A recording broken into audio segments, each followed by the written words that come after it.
Welcome back to New Rockstars. It's me, MT, and Samuel Jackson is back, son, because the first trailer for Secret Invasion hit D23 harder than the president's motorcade got hit by that missile. Sorry, Mr. President. And like a college kid about to smoke the devil's lettuce for the first time, my goodness, I have never been more excited to be paranoid in my life, because anybody could be a Skrull because the Skrulls are on a mission. But what exactly is this mission anyway? And what do these pointy-eared freaks actually want that Nick Fury is keeping from them? Well, let's see if we can solve the equation of the Secret Invasion together, my nerd babies. But first, do not forget to hit up newrockstarsmerch.com so you can pick up our latest obsession shirts inspired by both She-Hulk and House of the Dragon, but they're not going to be around forever. So visit newrockstarsmerch.com today. All right, so at the very end of the Secret Invasion trailer, audio of Nick Fury appears to suggest that a rebel group of Skrulls led by the Skrull Gravik, as played by Kingsley Ben-Adir, are on Earth looking for something particular that only one Nicholas J. Fury can give them to achieve their goals.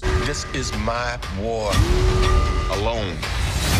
And I'm the last person standing between them and what they really want. But what could this very secretive thing be? Well, let's take a look at what we know. First of all, we know that Colonel James Boom, looking for this Rhodes, will be playing a prominent role in the series, a role that Marvel Studios has revealed will directly lead into his own solo MCU series, Armor Wars, which itself is based on a story of how Tony Stark's most dangerous Iron Man tech secrets fall into the wrong hands. And also a series that has a brand spanking new logo, with the letter O in that logo purposely seeming to be modeled after an arc reactor, which is very fitting, because arc reactors are vital to the operation of both Tony Stark's Iron Man suits as well as Rhodey's War Machine suits, and an invention that Tony Stark was able to perfect with a new element thanks to Howard Stark's past work attempting to unlock the sustainable energy secrets of the Tesseract. Howard said the arc reactor was a stepping stone to something greater. Something so big that it was going to make the nuclear reactor look like a AAA battery. Howard Stark did this in conjunction with his former partner, Anton Vanko, Whiplash's father from Iron Man 2, who got deported to Russia after trying to sell those secret Tesseract secrets on the black market. The Russians would later send Anton Vanko to a Siberian prison after he failed to recreate a functioning arc reactor for the country. Anton saw it as a way to get rich. When your father found out, he had him deported.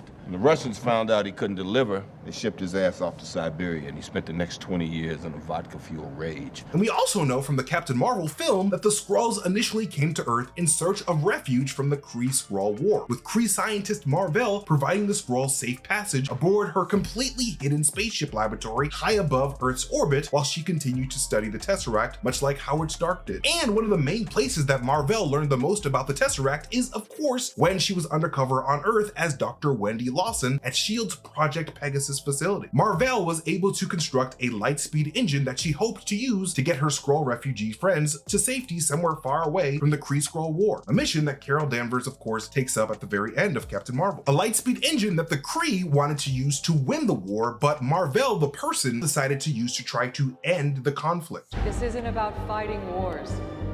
It's about ending them. And because the Tesseract was destroyed by the Mad Titan in Avengers Infinity War and Endgame, I have a feeling that this rebel faction of Skrulls that seem to be at odds with Talos' more peaceful band of refugee Skrulls might be on Earth specifically to steal the Tesseract research that the great minds of the planet like Tony Stark, Howard Stark, Mar-vell, and Anton Vanko have compiled. And the reason why Nick Fury could be the only one that can stop them is because Nick Fury's entire career as a spy has revolved around an energy crisis in one way or another. Specifically, the legacy of the Tesseract. Because out of everyone on the planet, Nick Fury has the most extensive knowledge of Tesseract energy sources and weapons. So much so that after Fury met Thor, Loki, and the Asgardians in Thor 1, he was forced to face the reality that the universe is filled with threats that dwarf the strength of humankind. And so, the World Security Council, losing faith in Fury's ability to enact this Avenger initiative that he keeps talking about, authorized the reactivation of Project Pegasus for the specific purpose of harnessing the energy potential of the Tesseract to make handheld weapons and city-decimating nukes to fight these alien threats. You know, just like Zola and the Red Skull were trying to do during World War II. And they would call this Tesseract weaponization Phase 2, a project that Cap, Bruce, and Tony were less than thrilled to find out about in Avengers 1. We gathered everything related to the Tesseract. This does not mean I'm that we're sorry, making... Nick.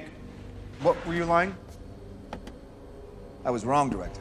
And since we know that one of these WMDs were responsible for destroying the Chitauri hive mind warship with a little guidance from Iron Man, I have a strong inkling that Gravik's rebel faction of Skrulls want a piece of that Tesseract technology to avenge all the Skrulls that the Kree killed when their homeworld was destroyed. And Nick Fury is the key to all of that, because like he said in the trailer, this was always his war that he's been preparing for his entire career with his research on the Tesseract. And the Skrulls will stop at nothing to mine all of that Tesseract intelligence from his mind using that same memory machine that they used on Captain Marvel, so they can create the nukes and lightspeed engines that can help them become a dominating force in the universe. I sincerely believe that this is the significance of this shot of a Russian laboratory with the words "No entry for unauthorized people" on the door. We can see a circular device with arch supports being constructed. I have a feeling that this is the Russian laboratory that Anton Vanko was using to attempt to recreate the arc reactor that both him and Howard Stark designed for Russia, as those arch beams in the trailer resemble those arch beams that surround Stark Industries' reactor in Iron Man 1. But though Anton ultimately failed in his attempt, I suspect that his research would nonetheless be extremely valuable to this faction of Rebel Skrulls, and a lot easier to obtain because it's not in New York, surrounded by a bunch of superheroes and the DODC and all these entities. I believe the end of Secret Invasion will naturally lead into Armor Wars, because the invasion will lead to all of Stark's Tesseract research falling into the wrong hands, forcing Rhodey to clean up the mess the Skrulls made in Secret Invasion in his own Armor Wars sequel series. But yeah, that's what I think the Skrulls are after in Secret Invasion. These bad Skrulls just want the Kree Empire to suffer for what they've done to their people by establishing Earth as a new home while they steal the very research and technology that made planet C-53 ready for a higher form of war. Because Gravik is not as soft as Talos. He is ready to do whatever it takes. Thank you guys so much for watching this video. You can follow me at MasterTainment on Twitter if you want to see me tweet some weird shit, but more importantly, you can follow New Rockstars wherever we are on the social media. And of course, do not forget to hit up newrockstarsmerch.com to pick up our latest Obsession shirts inspired by both She-Hulk and